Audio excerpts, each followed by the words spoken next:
यत्सङ्कल्पात्पतितपनो वातिवात समिन्धे वह निर्धत्ते धरणिरुदधी लङ्घते नैव वेलाम् सोऽयं श्रीमान् निखिलजगताम् अन्तरात्मावतीर्णो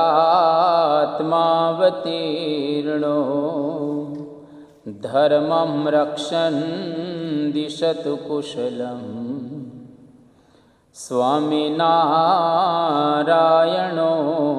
नः। भगवते श्री स्वामिनारायणाय नमो नमः। श्री अक्षर पुरुषोत्तमाभ्यां नमो नमः। श्री गुणातीतानंद स्वामी महाराजाय नमो नमः। श्री भगत जी महाराजाय नमो नमः। श्री शास्त्री जी महाराजाय नमो नमः। श्री योगी जी महाराजाय नमो नमः। श्री प्रमुख स्वामी महाराजाय नमो नमः।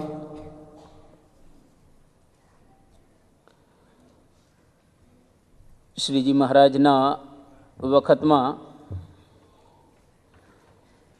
घणा बधा परमहंसो जेमणे जुदी जुदी रीते महाराजनी वातो सांभળી અને પોતાના અનુભવ દ્વારા શાસ્ત્રોનું રચન કર્યું. શાસ્ત્રો બધા બનાવ્યા. પરમહંસોના જીવનની અંદર એક વસ્તુ આપણને અવશ્ય દેખાય કે લોકો કંઈક જીવતા હતા અને જે કંઈ જીવતા હતા એને એ ગ્રંથસ્થ કર્યું. સામાન્ય રીતે આપણે જે કંઈ બોલતા હોઈએ અથવા તો કોઈકને કંઈક વાતો કરતા હોઈએ તો ક્યાંકથી સાંભળેલી વાતો કરીએ, કોઈક જગ્યાએથી વાંચેલી વાતો કરીએ, પરંતુ અનુભવની વાતો જ્યાં સુધી ન આવે ત્યાં સુધી માણસ કોઈ દિવસ જાગતો હોતો નથી. માણસ સાંભળે છે બહુ, પરંતુ ભાગ્યે જ એવી વાતો આપણને હૃદય સુધી અસર કરે છે. એવું કહેવાય છે કે ભારત વર્ષની અંદર જ્યારે આઝાદી લેવાની હતી એ વખતે જવાહરલાલ નહેરુ બહુ સારું પ્રવચન કરતા હતા. અહીંયા આગળ ઇંગ્લેન્ડમાં ભણેલા, સારી અંગ્રેજી ભાષાની ઉપર એની પ્રભુત્વ શક્તિ હતી, બધી રીતે બરાબર હતા. સરદાર વલ્લભભાઈ પટેલ પણ સારું બોલતા હતા, બેરિસ્ટર થયેલા, પણ ગાંધીજીના રગે રગની અંદર હિન્દુસ્તાન માટેની ભાવના કે દેશને આપણે આઝાદ કરવો છે. ગાંધીજી સારું બોલતા ન હતા, પરંતુ ગાંધીજી જ્યારે માઇક ઉપર આવે અને ખાલી એટલું જ બોલતા કે કરેંગે યા મરેંગે લેકિન આઝાદી લેંગે, આવી વાત ગાંધીજી બોલે તો આખું હિન્દુસ્તાન જાગૃત થતું. તો અવાજ એનો આખા હિન્દુસ્તાનની અંદર પહોંચતો. એનું કારણ એટલું જ હતું કે જીવતા હતા, એ માનતા હતા કે આપણા દેશને આપણે આઝાદ કરવો છે. તો મહારાજના પરમહંસ જે કંઈ શાસ્ત્રો રચ્યા છે એ અનુભવ ઉપરથી એને રચ્યા છે. પોતે જીવતા હતા અને શાસ્ત્રો એને બનાવ્યા છે. તો શતાનંદ સ્વામીએ આ સત્સંગી જીવન ગ્રંથ જેની રચના કરી અને આપણે થોડા દિવસથી સાંભળી રહેલા છીએ. આજે આપણે બાલચંદ શેઠનો ત્રીજો પ્રશ્ન. મહારાજને પહેલો પ્રશ્ન એવો પૂછ્યો કે ભક્તિનું સ્વરૂપ બતાવો. મહારાજે વાત કરી. બીજો પ્રશ્ન કે ભક્તના લક્ષણ શું, એ પણ આપણે સાંભળી ચૂક્યા. ત્રીજો પ્રશ્ન કે ભક્તને ભગવાનને વિશે કેવી પ્રીતિ હોય. અને ચોથો પ્રશ્ન ભગવાનને એ ભક્ત ઉપર કેવી પ્રીતિ હોય. તો આપણે બધા જ ભક્ત છીએ. તો ભક્ત જે હોય એને ભગવાનને વિશે કેવી પ્રીતિ હોવી જોઈએ, કેવું હેત હોવું જોઈએ, કેવી ભગવાનને વિશે ભાવના હોવી જોઈએ, કેવી લગ્ની હોવી જોઈએ ભગવાનને વિશે. આ પ્રમાણે એ ત્રીજો પ્રશ્ન મહારાજનો ઉત્તર આપે છે. સૌથી પહેલાં મહારાજ કહે છે કે જે ભક્તની વૃત્તિ વિષયના કોઈ પ્રવાહની અંદર ન વહે અને એક ભગવાનની અંદર જ આસક્ત રહે, ભગવાનને વિશે એને પૂર્ણ ભાવ ઉત્પન્ન થાય હૃદયથી, એનું નામ સાચી પ્રીતિ કહેવાય. આપણને પણ પ્રીતિ તો છે જ, એટલા માટે તો દોડી દોડીને આવીએ છીએ અહીંયા આગળ. આમ તો તમને ધન્યવાદ આપવા ઘટે, કારણ કે દરરોજ દોડવાનું. આ છેલ્લા 1.5-2 મહિનાથી તમે લોકો દરરોજ દોડી દોડીને અહીંયા આગળ આવો છો સાંભળવા માટે, એ આમ આશ્ચર્યની વાત કહેવાય. બાકી શ્રદ્ધા ખૂટી જાય એવી છે. સેટરડે સન્ડે બરાબર છે પરદેશની અંદર, આવું આપણા દેશની અંદર કરવું પણ જરા મુશ્કેલ છે. કારણ કે દરરોજ આવું અને દરરોજ એકની એક વાતો જુદા સ્વરૂપે આપણે સાંભળતા હોઈએ છીએ. વિષયનો ત્યાગ કરવો, ભગવાનમાં અને સંતમાં જોડાવું, આવી જ વાતો જુદા જુદા સંતો દ્વારા આપણે સાંભળતા હોઈએ છીએ. એટલે ઘણી વખત અઘરું પડે, ઘણી વખત એવું પણ બને કે બહુ થઈ ગયું, હવે તો ઘણું સાંભળી ચૂકી ગયા છીએ આપણે, એટલે લગભગ બધું જાણીએ છીએ. પણ અહીંયા આગળ કહે છે કે સ્વધર્મ જ્ઞાન વૈરાગ્ય ભક્તિ જુષ્ટામ તુ એ ચ્યુતે અનન્ય ભક્તિમ સાધ્વિવત કુર્યુ એકાંતિકા હિતે. કે સાચો એકાંતિક ભક્ત, જેને ભગવાનને વિશે પૂર્ણ પ્રીતિ હોય, એ એકાંતિક ધર્મની વાતો કરે છે. કે ધર્મ જ્ઞાન વૈરાગ્ય અને ભક્તિ જેને પોતાના જીવનની અંદર પૂર્ણ સિદ્ધ કર્યા હોય, એની પ્રીતિ ભગવાનને વિશે પૂર્ણ હોય. જ્યાં સુધી આપણે 4 બરાબર સિદ્ધ કર્યા નથી, ત્યાં સુધી આપણી પ્રીતિ જેવી હોવી જોઈએ ભગવાનને વિશે એવી ન થાય. એટલા માટે શરીરને થોડું સમજી લઈએ. દરરોજ વાતો તો કરીએ છીએ, પણ કંઈક કરવાનું હોય છે. જેમ તમે દુકાને સવારે 8 વાગે ઊભા રહો અને સાંજના 8 થી 10 સુધી અથવા તો 6 થી રાતના 9 સુધી, એમાં આખો દિવસ કંઈક કરવાનું હોય છે.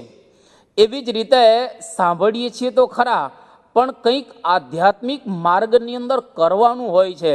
અને 3 રીતે આપણે કરી શકીએ છીએ. એક તો શરીર દ્વારા, બીજું ઇન્દ્રિય દ્વારા અને ત્રીજું અંતઃકરણ દ્વારા. આ 3 દ્વારા જો બરાબર રીતે ભગવાનની અંદર જોડાઈએ તો સાચી પ્રીતિ આપણને ભગવાનમાં છે એવું કહી શકીએ. પહેલેથી શરૂ કરીએ અંદરથી. અંતઃકરણ, અંતઃ એટલે અંદર અને કરણ એટલે સાધન. ભગવાને આ જીવને 14 સાધનો આપી દીધા કે જા આ 14 વસ્તુ તને આપું છું, જેના દ્વારા તારે 2 કામ કરવાના છે. એક તો આ જગતની અંદર તું સારી રીતે વિષયોનો ઉપભોગ કરી શકીશ. બીજી વાત ભગવાન કરે છે કે આ જ શરીર દ્વારા મારું ધામ જે અક્ષર છે ત્યાં તું પહોંચી શકીશ, પસંદગી તારી.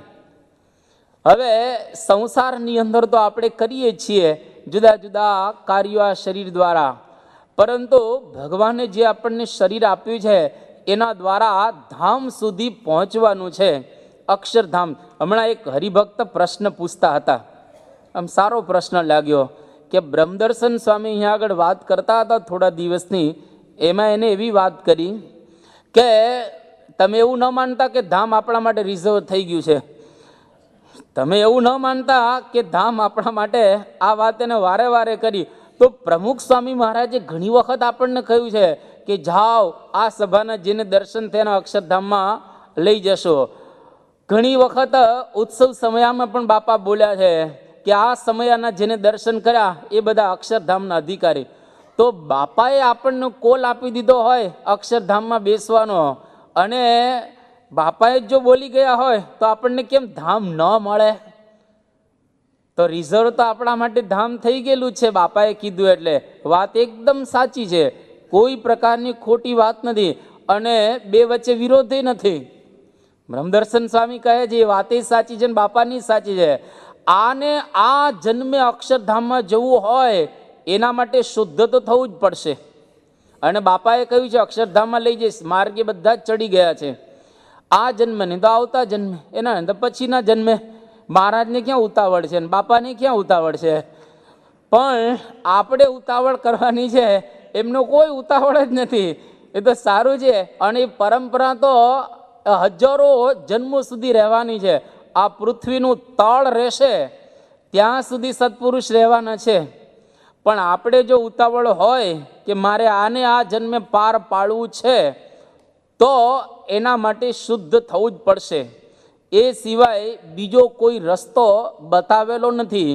એટલા માટે બ્રહ્મદર્શન સ્વામી ઘણી વખત કહેતા હતા કે ભાઈ બાપાએ કહ્યું વાત સાવ સાચી છે, પણ શુદ્ધ થવા માટે પ્રયત્ન તો કરવો જ પડશે, સાધના કરવી પડશે, અંદરની સાધના.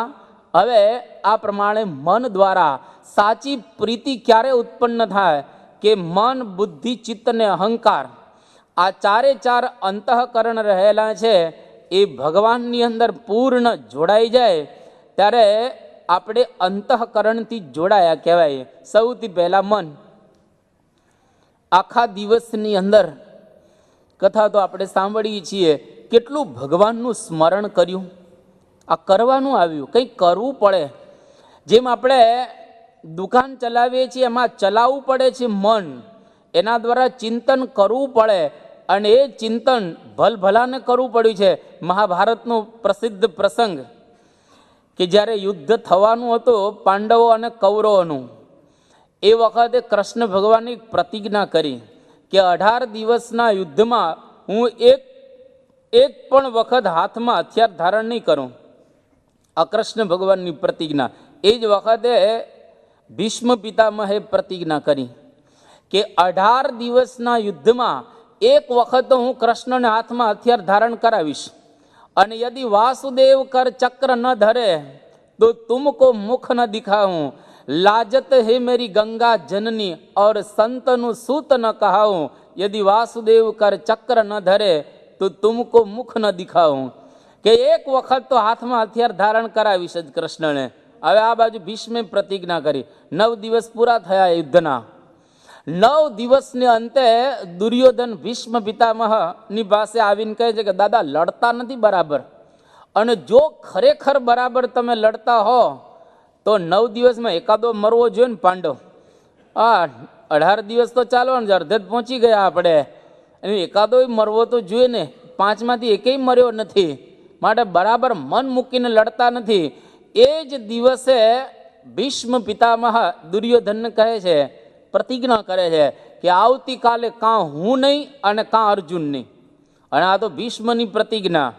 એવા સમયની અંદર ભીષ્મ પિતામહ દુર્યોધનને કહે છે કે તારી પત્ની ભાનુમતી એને આજ રાત્રે મારી છાવણીમાં મોકલજે, હું એને આશીર્વાદ આપીશ કે અખંડ સૌભાગ્યવતી ભવ, અને એને એક વખત આશીર્વાદ આપી દઈશ, પછી કોઈ તાકાત નથી પાંડવોની કે દુર્યોધનનો વાળ વાંકો કરી શકે. હવે આ પ્રમાણે ભીષ્મ પિતામહે દુર્યોધનને કહ્યું, અને કૃષ્ણ ભગવાનને ચટપટી ઉપડી કે જો જશે ભાનુમતી તો પૂરું થઈ ગયું, કારણ કે એક વખત આશીર્વાદ આપી દીધા એટલે હવે પાંડવો જીતી નહીં શકે. એટલે કૃષ્ણ ભગવાને દ્રૌપદીજીને તૈયાર કર્યા કે ઉઠ, આપણે જવાનું છે કે ક્યાં આશીર્વાદ લેવા. અને આ બાજુ દુર્યોધન અર્જુનની સાથે ભગવાન પોતે દ્રૌપદી બની ગયા અને સૂઈ ગયા એની સાથે. અને આ બાજુ દ્રૌપદી લઈને આવે છે ભીષ્મ પિતામહની છાવણીમાં, અને ભાનુમતી થોડા મોડા પડ્યા, દ્રૌપદી પહેલાં આવી ગયા. અને જેવા દ્રૌપદી અંદર જાય છે તો પેલા સેવકો રોકે છે કે તમે નહીં જઈ શકો. કૃષ્ણ ભગવાનને કહે છે કેમ? તો કે ભીષ્મ પિતામહે એવી વાત કરી છે કે કોઈ પુરુષ હોય ને આવવા દેજો, સ્ત્રીને નહીં. વાંધો નહીં. કૃષ્ણ ભગવાન ઊભા રહી ગયા. દ્રૌપદીને કહ્યું કે તું અંદર જા, જોજે બહુ એવી બોલતી નહીં કે જેથી તારો અવાજ ભીષ્મ પિતામહને ઓળખાઈ જાય. અને દ્રૌપદી અંદર ગયા, બેઠા ઘૂંઘટ કાઢીને.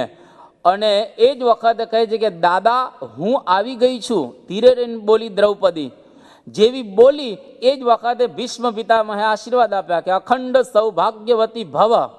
જેવા આશીર્વાદ આપ્યા એ જ વખતે ઘૂંઘટ ખોલ્યો દ્રૌપદીએ અને ભીષ્મ પિતામહને કહે કે દાદા તમારા આશીર્વાદ ફળીભૂત થશે ને?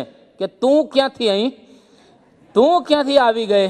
ભાનુમતી દુર્યોધનની પત્નીને બદલે તું કેમ અહીંયા આગળ આવી ગઈ? જરૂર કૃષ્ણ તને લઈ આવ્યા છે, બીજા કોઈની તાકાત નથી. રાતના 12 વાગે આ યુદ્ધના મેદાનમાં અહીંયા આગળ મારી છાવણીમાં લઈ આવે. અને ભીષ્મ પિતામહ ત્યાં આગળ કૃષ્ણ ભગવાનની પાસે આવે છે રાતના 12 વાગે 9મા દિવસની રાત્રે. અને કૃષ્ણ ભગવાનને કહે છે કે ભગવાન અત્યારે તો તમે આવ્યા દર્શન આપવા માટે, પણ જ્યારે અંતકાળ આવે એ વખતે દર્શન આપવા માટે આવજો. હેલો નથી અંતકાળ, અત્યારે તો બહુ આનંદ આવે છે, પણ અંતકાળ આવશે. આપણા શાસ્ત્રોમાં કહ્યું છે અંતકાલે મહાદુઃખમ તસ્માત જાગૃહી. અંતકાળે ભયંકર દુઃખ જો થશે સાચા અર્થમાં આરાધના નહીં કરી હોય તો.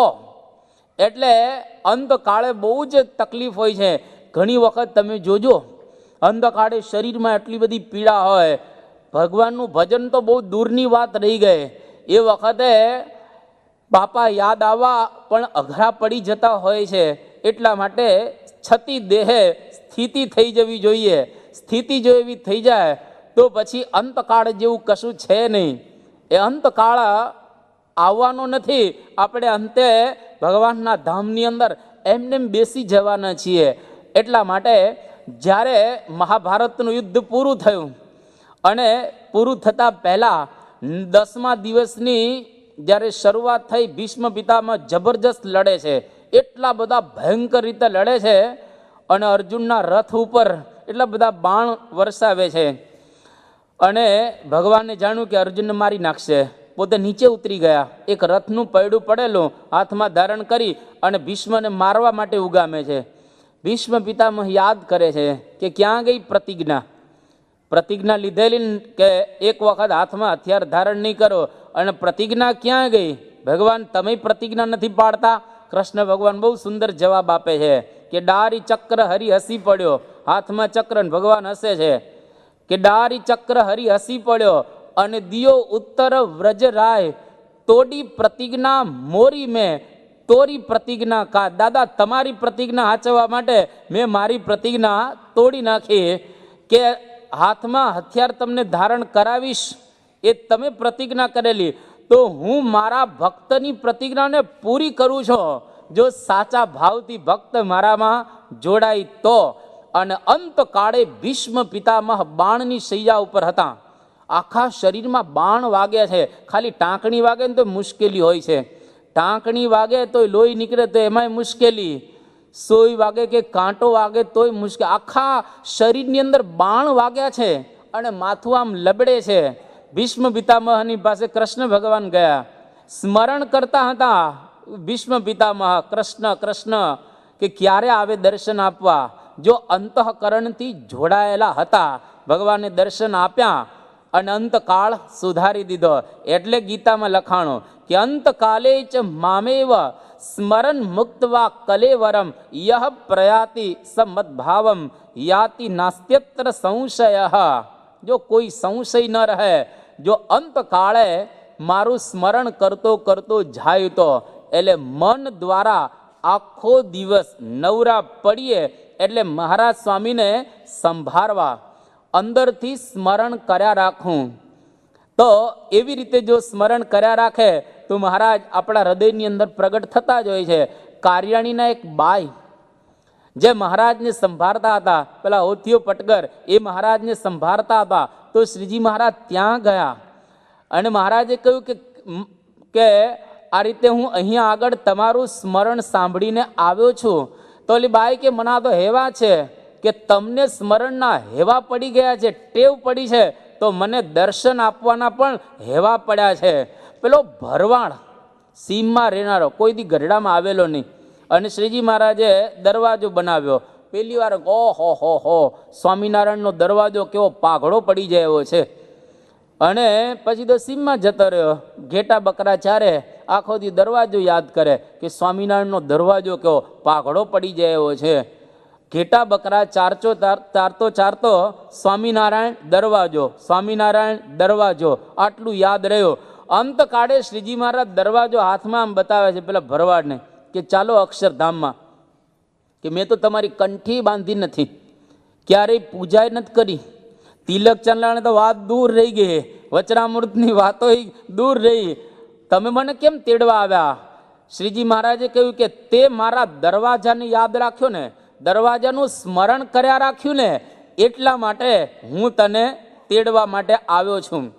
જો દરવાજાને યાદ કરીએ, એનું સ્મરણ જો સતત થયા કરતો હોય એના સંબંધવાળી વસ્તુનું, તો પણ જો મહારાજ આપણને યાદ કરે અને તેડવા અંતકાળે આવે તો આપણે શ્રીજી મહારાજનું સ્મરણ કર્યા રાખીએ મન દ્વારા, તો કેમ મહારાજ આપણને અંતકાળે તેડવા ન આવે? એ ચોક્કસ અંતકાળે તેડવા આવતા હોય છે. એટલે માનસિક પ્રક્રિયા, મન દ્વારા ભગવાનને યાદ કરવા. ત્યાંથી થોડા અંતઃકરણના બીજા 3 ભાગ છે. અંતઃકરણ એક જ છે, લવિંગ જેમ એક છે ને, અંતઃકરણ 4 નથી, એક જ છે. ક્રિયાએ કરીને એના 4 વિભાગ પાડવામાં આવ્યા છે. લવિંગનું જેમ હોય ને ઉપરના 4 ટોબકા હોય, એવી રીતે અંતઃકરણ એક છે. ચિત્ત એટલે કે ચિંતન કર્યા રાખે કોઈ પણ પદાર્થનું, મનન ક્યારે ત્યારે એને મન કહેવાય. નિશ્ચય કરે કે યાર મહારાજને સ્વામી સિવાય આ દુનિયાની અંદર આપણું કલ્યાણ કે મોક્ષ કરનાર કોઈ નથી. આવું જો મન દ્વારા આપણે બરાબર રીતે એ સ્મરણ કરી અને બુદ્ધિમાં નિશ્ચય કરીએ તો એ સાચી રીતે આ પ્રમાણે નિશ્ચય થયો કે ગમે તેવો હલાવાને આવે વજીબા જેવો નિશ્ચય. હજી તો મહારાજના દર્શને એને નથી થયા તો પણ કેવા શબ્દ બોલે છે કે સ્વામિનારાયણ ભગવાન સિવાય હવે કદાચ બ્રહ્મા કે વિરાટ જેવા કોઈ આવે તો પણ એની અંદર હું આસક્ત નહીં થાવ. આવી વજીબાની ભાવના આખું આખ્યાન છે હરિલીલા અમૃતની અંદર. તો બુદ્ધિની અંદર એવો નિશ્ચય થાય. અને અહંકાર, લૌકિક અહંકાર તો દરેકને હોય છે. રામાયણમાં બહુ એક સુંદર વાત કરી કે નહીં કોવસ જન્મા જગમાહી પ્રભુતા પાહી જાહી મદ નાહી. નહીં કોવસ જન્મા જગમાહી, નહીં કોવસ જન્મા જગમાહી.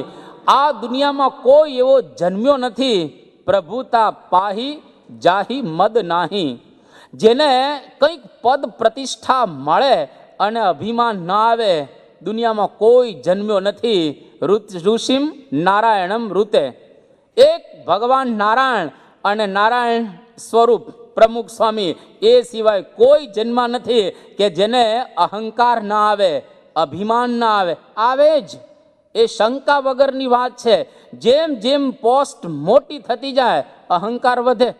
એટલા માટે જ રિટાયર થયા પછી લોકો જીવતા નથી, કારણ કે કોઈ પૂછતા નથી હોતા. એટલે માણસો ખલાસ થઈ જાય. તત્વચિંતકે બહુ સરસ વાત કરી કે જ્યાં સુધી માણસ કંઈક હોદ્દા ઉપર હોય ને, એને 5 જણા આવીને પૂછે કે એટલે વધારે જીવી શકે. જેવો હોદ્દો લઈ લેવામાં આવે પૂરું. કોઈ પૂછનાર ન હોય એટલે માણસ જાજુ જીવતો હોતો નથી. આ પ્રમાણે બહુ પ્રેક્ટિકલ વાતો કરવામાં આવેલી છે. એટલે અહંકાર આવે જ, પરંતુ એ અહંકાર હું ભગવાનનો છું, હું સત્પુરુષનો છું, આવો જો અહંકાર હૃદયથી ઉત્પન્ન થાય, જલા દે અપની હસ્તી કો અગર કુછ મર્તબા ચાહે, દાના ખાખ મેં મિલકર ગુલા ગુલજાર હોતા હૈ. આપણી હસ્તી ઓગાડી દઈએ તો આ અધ્યાત્મ માર્ગની અંદર કંઈક પ્રાપ્ત થાય એવું છે. એ આ અંદરની સાધના થઈ. 4 અંતઃકરણ, થોડાક બહાર નીકળીએ એનાથી. 10 ઇન્દ્રિયો, 5 જ્ઞાનેન્દ્રિય, 5 કર્મેન્દ્રિય, 10 ઇન્દ્રિયો બરાબર રહે છે ખરી? અહીંયા આગળ તમે જો હમણાં જ ગરબા આવશે, અહીં તો બધા સત્સંગીઓ બેઠા છે, એટલે કોઈ ગરબામાં સ્વાભાવિક રીતે ન જાય. કોઈ થિયેટરની અંદર પિક્ચર જોવા માટે કોઈ જતાને ઘરે જોઈ લેતા હોય ને, એટલે આ પ્રમાણે કોઈ થિયેટરની અંદર કે બીજે ત્રીજે આંખ બચાવી કેટલી અઘરી છે. આ વાત સાંભળવી બહુ સહેલી છે, આંખ બચાવવી અઘરી છે. કારણ કે પરાશર ઋષિની કથા આવે છે મહાભારતના પ્રારંભમાં જ, સીધો પ્રારંભ જ એનાથી થાય છે. પરાશર કેટલા સમર્થ પરાશર ઋષિ હતા, જબરજસ્ત. જેના પુત્ર વ્યાસજી, એના બાપુજી પણ આટલા સમર્થ. અરે યમુના મૈયાનું અંતર બહુ જાજુ નથી, આપણા હોલ છે એટલું જ માન યમુના મૈયાનું અંતર છે. આ બાજુ હોડી જે ચલાવતા હતા એ બહાર ગયા, એની દીકરી પેલી મત્સ્યગંધા, એ મત્સ્યગંધા પરાશર ઋષિને કહે છે કે ઋષિ, મારા બાપુજી બહાર ગયા, અમારી હોડી ક્યાં બહાર ગઈ છે? અને એવા સમયની અંદર ત્યાં બેઠા હોડીમાં પરાશર ઋષિ. હવે પેલી નાનકડી છોકરી હતી 16 વર્ષની, 16 વર્ષની છોકરીને કહે છે કે તમે મારી સાથે સંબંધ કરો. પેલી છોકરી સમજાવે છે કે ભાઈ યોગ્ય નથી. કેમ યોગ્ય નથી? આ કાંઠે માણસો ઊભેલા છે, સામા કિનારે પણ બધા માણસો ઊભેલા છે, અને કેટલા ઋષિ લજ્જા વગરના થઈ ગયા કે ના, ભલે આપણે માણસો જોતા હોય તો માણસો ન જુએ એવી પરિસ્થિતિ કરી દો. એટલે વાદળા વ્યવસ્થિત રીતે આમ ઋષિએ ઊભા કર્યા, પોતાના તપના પ્રભાવે કરીને એટલા બધા ઘનઘોર વાદળાઓ છવાઈ ગયા. સૂર્યની આલા અંધારું થઈ ગયું. રાતના 12 વાગ્યા જેવું અંધારું થયું, કશું જ દેખાય નહીં. એટલે એ સામે ઊભેલા માણસો જોઈ ન શકે, આ બાગે જેલા ઊભેલા માણસો પણ ન જોઈ શકે. અને વિષયો ભોગવ્યા પરાશર ઋષિએ. આ 16 વર્ષની કન્યાની સાથે એમાંથી ભગવાન વેદવ્યાસનો દ્વીપ ઉપર જન્મ થયો. તો વિચાર તો કરો, એક આંખ બચાવી રૂપમાંથી કેટલી અઘરી છે. અતિશય આ વાતો આપણે સાંભળીને ટેવાઈ ગયા છીએ. બ્રહ્મા, પછી શંકર જેવા કે નારદ, પરાશર મોટા મોટા સાચવી નથી, સાચા અર્થમાં સાચવવાની. આમ તો નોર્મલ રીતે સાચવતા હોઈએ છીએ ને, પણ આંખ દ્વારા કોઈ વિકાર ઉત્પન્ન ન થાય. કોઈ દુનિયાનું ગમે તેવું રૂપ જોવાય, પણ આંખમાં એ રૂપની ભાવના જ ઉત્પન્ન ન થાય. એનું નામ સાચો હરિભગત કહેવાય. અને સાચા સાધુ, પ્રમુખ સ્વામી એવા સાધુ છે કે જે જુએ વિકાર જ ન થાય.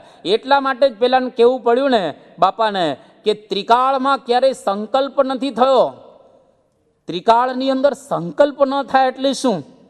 એની આંખ કોઈ દિવસ વિકારને ન પામે. ભગવાન વેદવ્યાસ આમ જતા હતા રસ્તામાં, પેલી ગોપીઓ સ્નાન કરતી હતી, કપડાં પહેરી લીધા.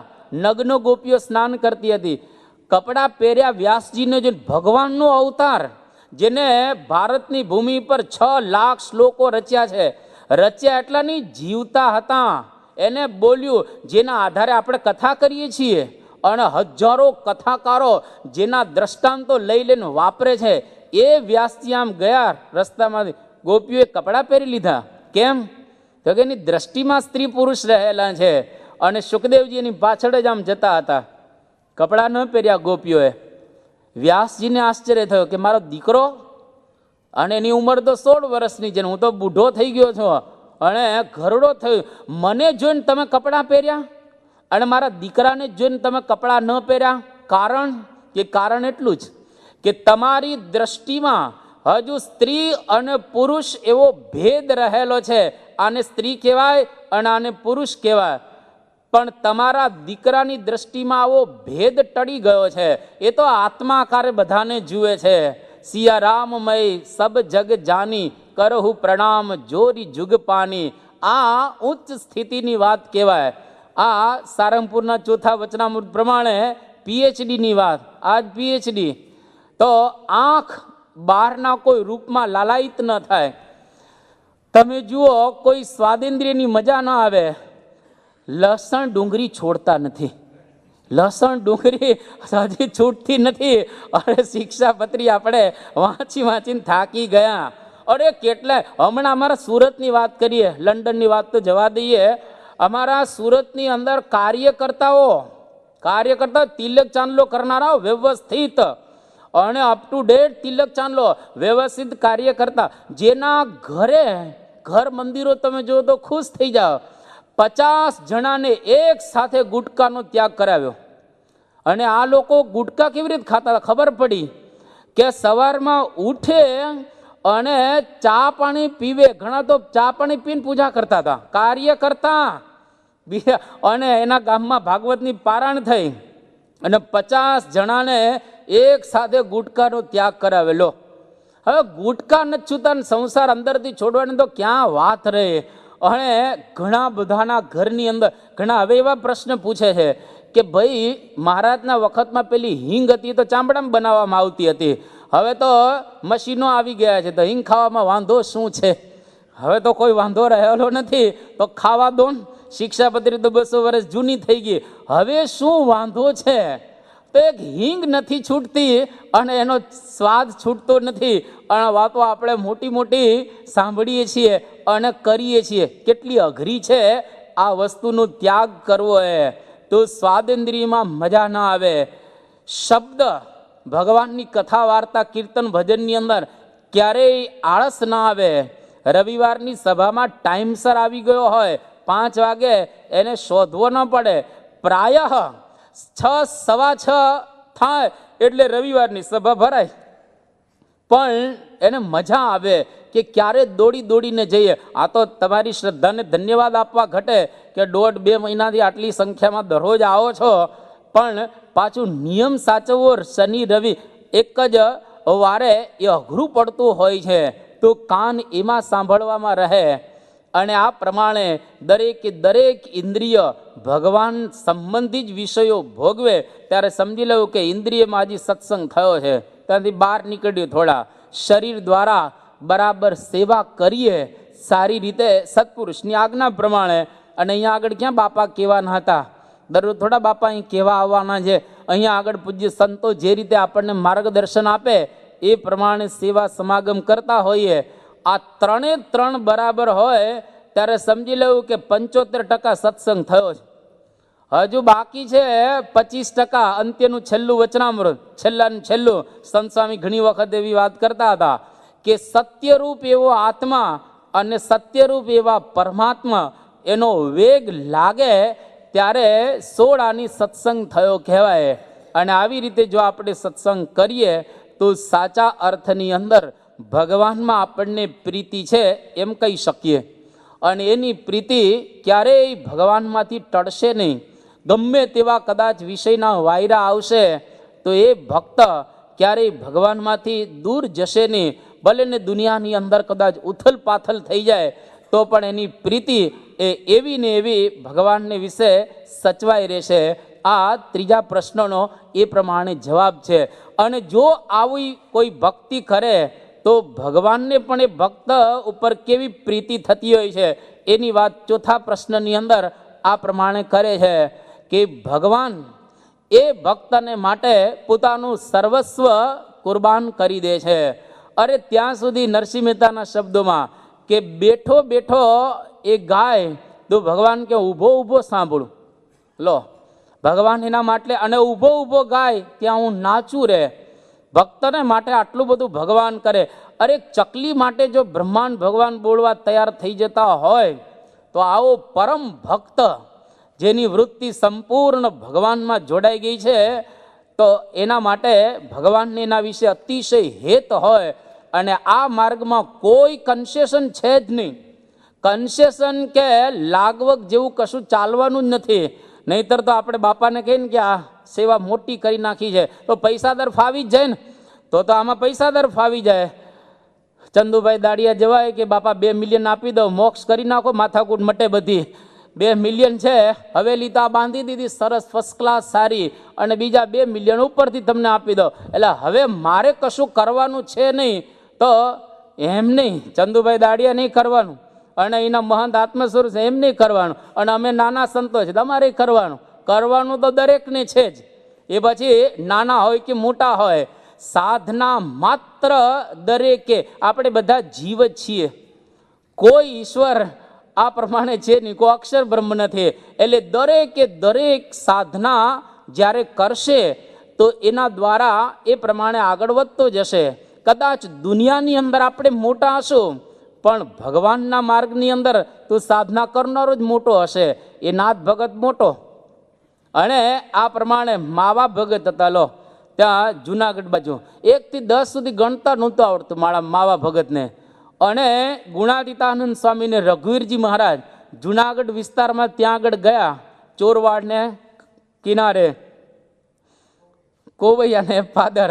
અને એવા સમયની અંદર હવે રઘુવીરજી મહારાજને ગુણાતીતાનંદ સ્વામી જેવા બે ધુરંધર, એક બાજુ ધુરંધર આચાર્ય ને આ બાજુ અક્ષર બ્રહ્મનો અવતાર, આપણા જેવા કેટલાય ડાયા સભાની અંદર બેઠેલા, અને બધા દરિયો જોવા ગયા.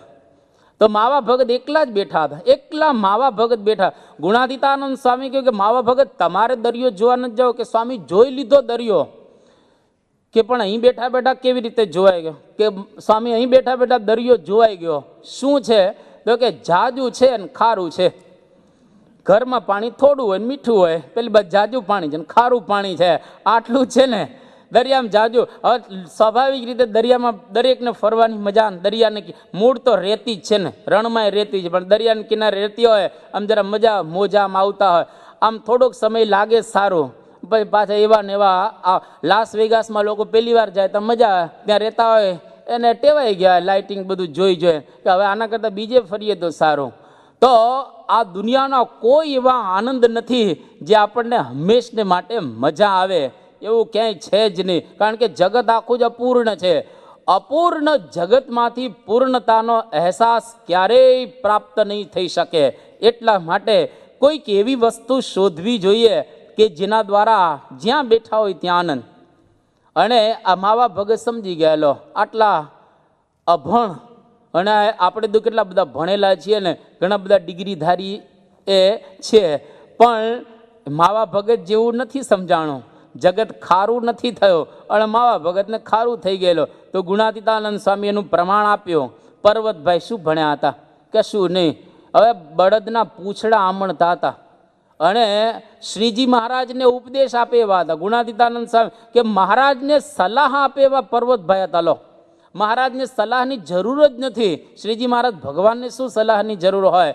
છતાં પણ એ ગામડાના એક અભણ હરિભક્ત સાચા અર્થમાં ભગવાનમાં જોડાણા હતા. પેલા ગોરધનભાઈ, ગોરધન ગાંડો, જે ઉપશમની વાતો આપણે કરીએ છીએ શાસ્ત્રમાંથી ગોખી ગોખીને, અને વર્તતા હતા.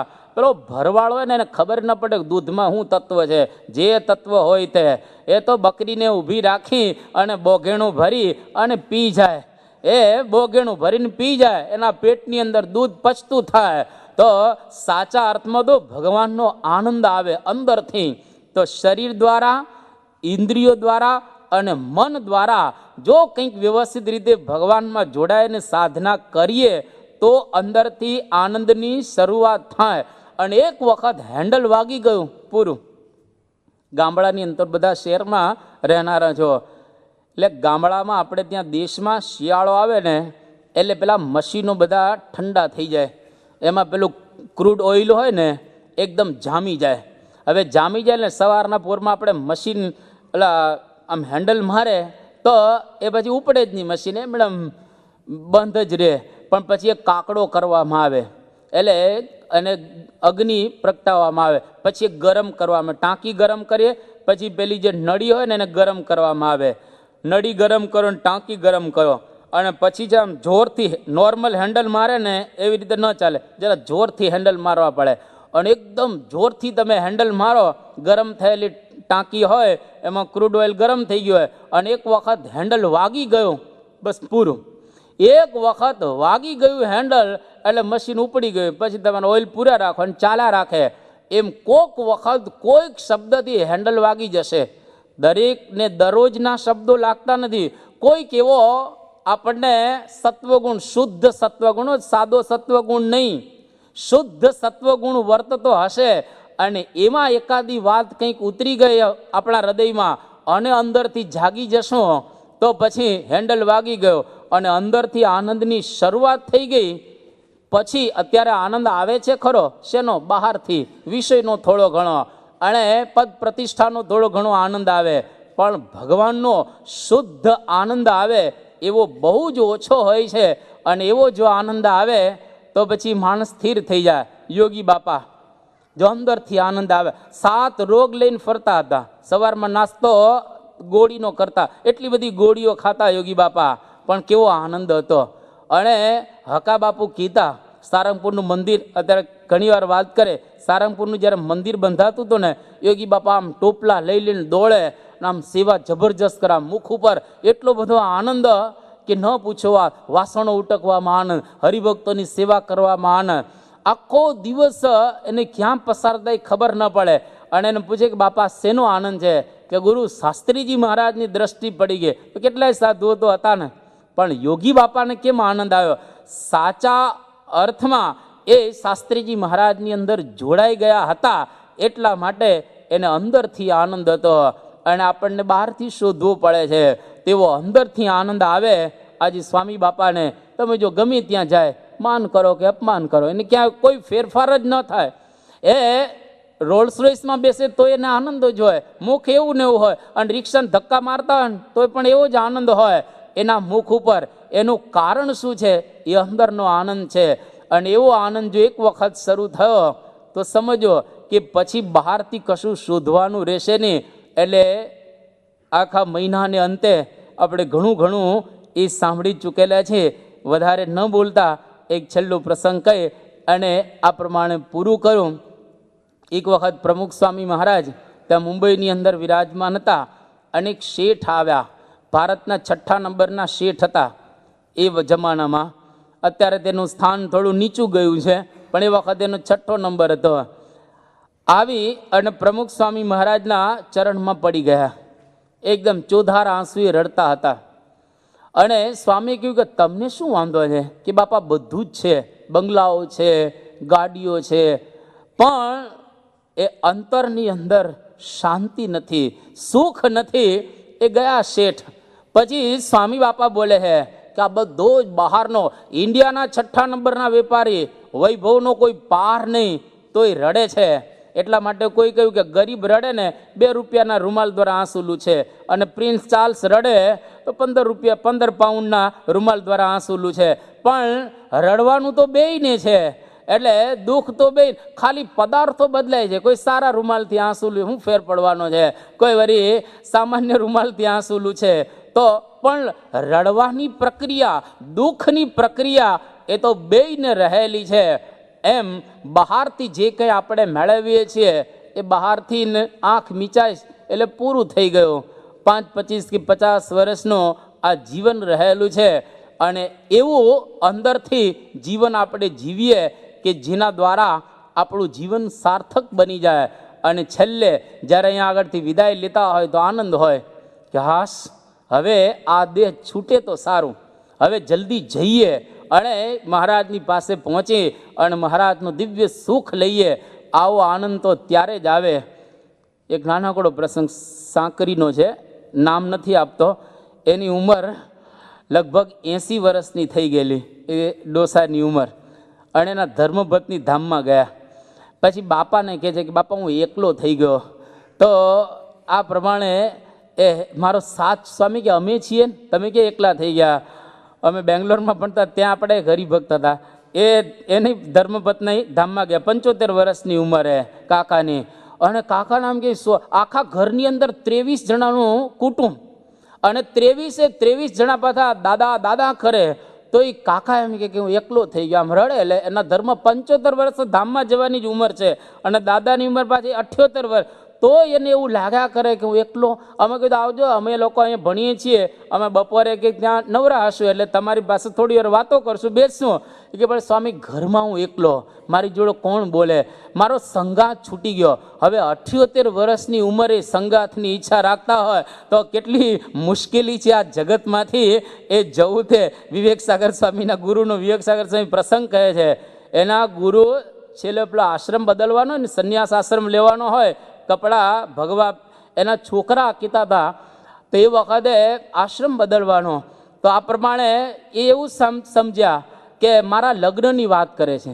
80 વર્ષે આ છોકરા મારા લગ્નની વાત કરે છે.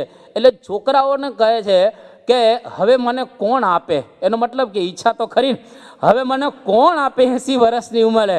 તો 80 વર્ષની ઉંમરે પણ સંસાર છૂટતો હોતો નથી, અને સંસારમાંથી આસક્તિ છૂટતી નથી.